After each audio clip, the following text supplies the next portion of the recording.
European Union officials will be closely monitoring results of local elections in Italy Sunday that are seen as a bellwether for the fate of the national government. Polls suggest that the far-right Populist League Party could win control of a region that has been a leftist bastion for 75 years. The northern region of Emilia-Romagna is home to Parmesan cheese, prosciutto and luxury car makers. It's a poster child for good government and social services. At 5%, unemployment here is half the national average. And yet, polls suggest the incumbent Democratic Party Governor Stefano Bonaccini is running neck and neck with the little-known right-wing candidate Lucia Bergonzoni, for whom the League Party Secretary, Matteo Salvini, has been campaigning non-stop. Last Saturday, Salvini came to Maranello, home of Ferrari sports cars, cheered by enthusiastic middle-aged supporters like Silvana Valdinocci. She embraces Salvini's "Italians First" slogan and anti-migrant policies. "I'm proud of him, he loves Italians. Those people in power today don't respect us, they hate Italians. They pass laws against Italians. But Matteo Salvini is fighting for us." Salvini makes his entrance, wearing a red baseball cap with Ferrari's prancing horse logo. He moves through the exuberant crowd, shaking hands, pausing for selfies.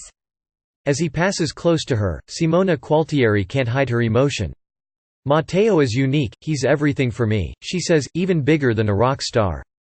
With the crowd cheering and shouting his name, Matteo, Matteo, over and over, Salvini takes the stage.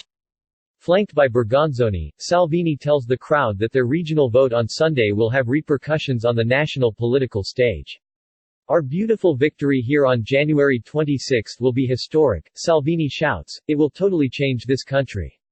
With our victory, you will evict the government in Rome and send the Democratic Party packing." Last September, in a rare political miscalculation, Salvini walked out of the national governing coalition, hoping to trigger early elections. Instead, the Democratic Party took the League's place in the cabinet.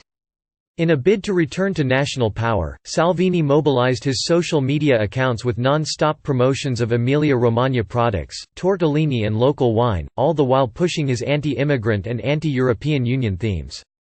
Filippo Taddei, professor of international economics at Johns Hopkins University in Bologna, says Salvini's nationalist to Italians message is to count only on themselves. "The obvious consequence of all that political discourse is that if I can trust only myself, then I should not be inclusive. I should close the country.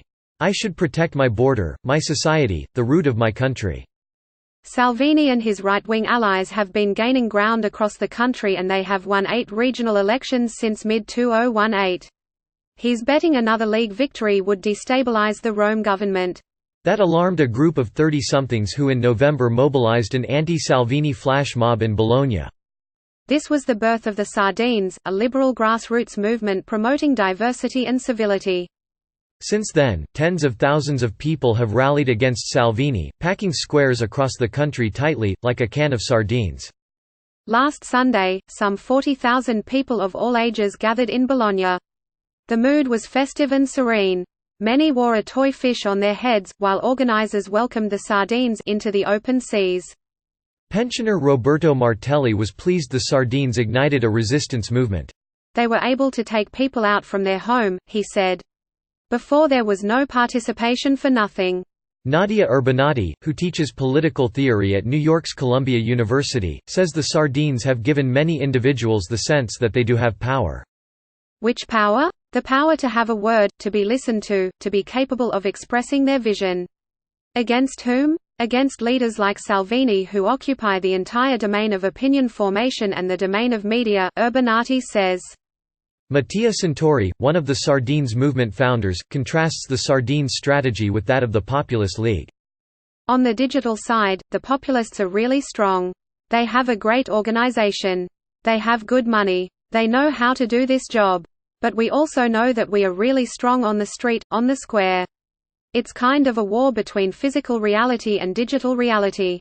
A war in which these young activists are telling voters that on Sunday they can choose an alternative to populism.